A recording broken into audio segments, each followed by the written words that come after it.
ক্রিকেটে বিশ্বসেরা অলরাউন্ডার সাকিব আল হাসানের মেয়ে আলাইনার জন্মদিনের পার্টিতে উপস্থিত ছিলেন ঢাকাই ছবির সুপারস্টার সাকিব খান। শুধু সাকিব খানই নন, শোবিজ তারকাদের মধ্যে অনেকেই আলাইনার জন্মদিনে পার্টিতে আমন্ত্রিত হয়েছিলেন গতকাল বুধবার।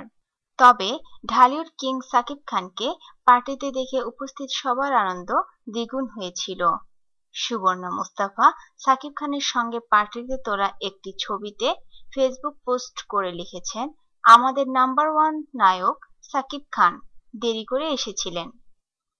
আলাইনার জন্মদিনের পার্টি আরো আলোকিত করেছিলেন নোবেল, তমালিকা কর্মকার, দীপা খন্দকার, শাহেদ আলী, রুনা খান, সুজানা জাফর, শ্রাবণ তহিদা, আশফাক নিপুণ, এলিটা, বিজুরি বরকতুল্লাহ, তারিন, সামিনা রহমান ও জাহিদ হাসান প্রমুখ। রাজধানীর এক রেস্তোরাঁয় জমকালো এই পার্টির আয়োজন করা হয়।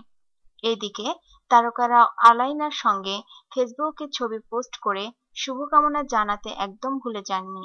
তাই আলাইনার জন্মদিন পার্টি শেষ হলেও এর রেশ এখনো কাটেনি সামাজিক যোগাযোগের মাধ্যমে ফেসবুকে।